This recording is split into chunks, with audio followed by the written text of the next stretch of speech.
What's up, YouTube? It's time for my pickups video for the month of January 2016. And I'm going to start off this pickups video by saying this is probably the lightest pickups video I have ever done. And it's really strange that that's the case because I did a lot of traveling this month. I made my first ever trip to Seattle, Washington and the Tacoma area as well. And I also visited Dallas, Texas for the second time. So with all that travel, I expected to have a ton of new games to show you, and I can tell you the game hunting around this area of St. Louis and in those other two cities I visited is getting really cutthroat. Prices are higher than ever, and stock is very minimal. So, starting off with a downer, I want to go ahead and cover what I did get this month, but I was really surprised there's not a whole lot more to show you. So we are going to start off first with some Sega systems, and I got a couple games for the Genesis this month.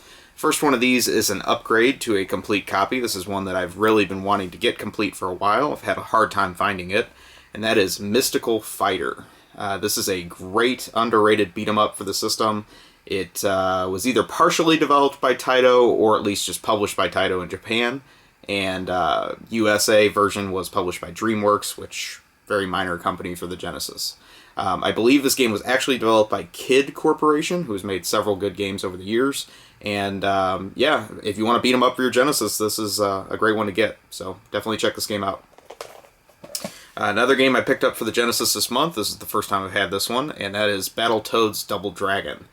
This game came out for a ton of different systems, and I think I have all the Nintendo, the Nintendo versions of the game, but this is the first time I've bought the Sega version. So that's all I got for the Genesis this month. Like I said, very light compared to past months. I got a couple games for Sega CD. First one of these is one that I have trouble finding in good condition, and I've been curious about this one for a while, and that is Black Hole Assault. One of the reasons this one's hard to find in good shape is because it comes in the paper-style box. And this was an early release for the system. It has some nice full-motion video for its time. But this is actually a fighting game. I was a little bit surprised by that. I thought it was more of an action game that I was picking up. But tried it a little bit, and kind of average fighting, but, you know, for the time of being very near the launch of the Sega CD, I'd say it's okay. So, if you're curious, worth checking out, but not a classic by any means. The other game I got for Sega CD I am much more interested in, and this is a big one off my list of games I was collecting for the Working Designs collection, and that is a very nice copy of Popful Mail. This one I had to buy online, but I was very happy with it when it came, and it was definitely in top condition. Very cool action RPG developed by Falcom originally, and Working Designs gave their classic translation to it. Definitely one I'm looking forward to playing a lot more of over the coming month, because I really do enjoy what I've tried. And this is the last Sega CD game that they made that I needed for the collection. So I am now currently 2 games away from having a full Working Design set. Both of those are games for the TurboGrafx CD. So very happy to get this, and this was probably the biggest title I got for the month overall. I got one game for the Sega Game Gear this month. This is one I've actually been really looking hard for. I stumbled on this in one of my local stores and was very happy to find it, and that is Captain America and the Avengers. This game was ported to about 5 different systems. I think I now have all the different versions of the game that were released on home and portable consoles, and all based on the classic Data East arcade game. I haven't tried out the Game Gear version yet, but this one, for some reason, is one of the tougher Game Gear games to find. So, very happy to get a copy of this in my collection.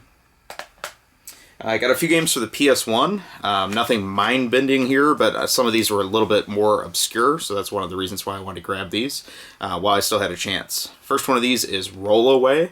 I have not tried it yet, but I believe it's kind of a Super Monkey Ball style maze-type game, and definitely up my alley if that's the case. Heard some really good reviews about this game. It's just really been a hard one for me to find for some reason, so very nice to get that, and didn't cost a whole lot either. Next one I got is Wrecking Crew. This one, actually, based on the box art, looks like it has pretty good graphics, but I haven't had a chance to play this one either. Guessing it's kind of a kart demolition style racing game, so yeah, hopefully looking forward to trying that out soon. Another unusual racing game I got for the PS1 is Rush Hour. This one is a very early release, and it's a top-down style racer. This one was European developed by Clockwork Games, and I found it really interesting that it had a Porsche 968 on the cover as because it's a very underrated Porsche. So not one that most gamers would know or why they would want to pick up the game. I looked at the the cars featured in the manual. None of them are licensed, but they're all knockoffs of very popular 90s European cars. Unfortunately, I don't see the 968 listed, so even weirder that it's on the cover. But definitely looking forward to trying this one out. I like top-down racers, and hopefully this one will be pretty good. Next one is one that I just never had in my PS1 collection, surprisingly, and that is the original Resident Evil. I decided to go for the jewel box version of the game. I know I see the long box a little bit more often, and I think this one actually has a better design to it. So overall, this one is the second print of the game, but was the one that interested me the most. So nice to have a nice copy of the original Resident Evil. Next one I got is another very obscure one for the PS1, and that is Rat Attack. This one also came out for N64. I don't think they sold a whole lot of those on that system either, but for some reason the PS1 version of this I'd never see, so I was very happy to grab a copy of that. And the final thing I got for the PS1 is Iron Soldier 3. The other thing I find interesting about this game is there's two variations of it that you can find in stores. This one is the Telegames version, but there's also one by Vatical Entertainment. As far as which one's rarer than the other one, I have no idea, but I thought that was kind of a oddball thing that there's two versions of an already obscure game out there. So nice to have that as well. Next I'll show you some things I got for the TurboGrafx 16. I actually had a decent month of game finding for the TurboGrafx 16 this month. So the first thing I got is actually an accessory, but it's one that I didn't know that there were reproductions of, and I was very happy to get it. And that is a box of TurboGrafx HuCard sleeves. The vendor for this obviously didn't pay me for talking about it on here, but if you want to check them out, their address is seymouronion.com. And the one thing I'll say is these took a very long time to arrive, so I don't really think their service is top-notch. However, the product quality is excellent, and it is just like the original ones. So I'll open this up. I already put my loose HuCard games in these. Actually, this box was useful for storing those. And you can see it just protects the games just like the factory HuCard sleeves did. A lot of times I find Turbo games and they're missing the sleeves, so these are nice to have, just to have some spares around. So definitely worth checking out. I think they're working on producing the trays that the TurboGrafx games sit in eventually, but I don't know what's going on with that. I didn't see anything like that on their website. So nice to have some spare HuCard sleeves. I did get a few TurboGrafx games as well this month, and the first one of these is Victory Run. This one I have not played yet, but I've heard it is a ripoff of the original Outrun, which is one of my all-time favorite games, so definitely worth checking that out, I'm sure. The next two games, I do want to offer a plug for these, and I got both of these from McFly on YouTube, and he has just recently opened a game store in his hometown of Indiana. He also is doing internet sales, and he was willing to sell me these online at a very good price. He also has a website. You can check him out. Probably if you're subscribed to my videos, you're already watching his videos anyway. But very excited that McFly sold these games to me at such a good price. And the service was excellent. I got the games in a few days, so definitely can highly recommend checking out McFly's Game Emporium, I believe he's calling it. First one of these is a shooter that I hadn't tried and I was curious about. I don't think this one gets very good reviews, but I don't see it often, so it was worth checking out, and that is Deep Blue. Yeah, don't have a whole lot to say about it yet because I haven't tried it, but definitely one that's worth checking out if you like TurboGrafx games. And the other one I got from McFly is Fantasy Zone. I've heard this is actually a pretty decent port of the Sega Arcade Classics, so definitely looking forward to trying this one out as well, but very impressed again with the quality and service from McFly's games, so very cool that I got those this month. The other thing I got for TurboGrafx 16 was one that I'd mentioned in my last video. It just didn't arrive in the mail in time, and I ended up getting it like a day after I shot that last video. So if you watched my last video, you know I got a copy of Newtopia 2 for the HuCard, and it was just a loose HuCard, so I was wanting to get eventually a complete copy of that. I did get the next very important piece of making that complete, and that is a original box for the game in very nice shape. Very cool game. I don't really know so much about the fashion sense on that one, but definitely a very cool Zelda-style game for the TurboGrafx that I really am enjoying. If any of you know where I can get a manual for this game, then I will have a nice complete copy. I'm very interested in finding that solo, so I don't have to rebuy the whole thing together. But I consider finding a loose box probably the even bigger challenge, so I'm glad I got that out of the way. So that completes all the TurboGrafx stuff I got this month. Next, we'll talk about some Nintendo systems, and then I'll kind of wrap up the video.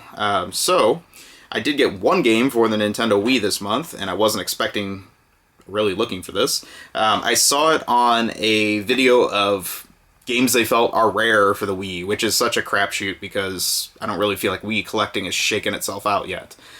So, I take that with a grain of salt every time I hear a Wii game is rare. This one, though, I tell you what, when I saw it in a store, I realized I had never seen this game before, so maybe they're onto something. And that is Aqua Panic. It is a kind of a shovelware-style puzzle game, nothing really spectacular on the graphics. Pretty early release, which is even weirder that that would be low print, because you would think early in the Wii lifespan they were making more copies of these games. But, I don't know. Maybe it is rare, maybe it's not. Whatever, I have it now. So, that's the one Wii game I got this month. I also made my first ever Wii U purchase, and really it was for the Wii version of the game that's included. I'm sure you already know what I'm talking about, and that is a sealed copy of Rodea the Sky Soldier. If you were waiting on this game has dropped in price on many of the major sites that are selling it, and of course it has the original Wii version of the game included. I have not opened it yet, mine's still sealed, but very excited to have that because it is the last probably top quality Wii game that's going to be released. So, very cool to get that.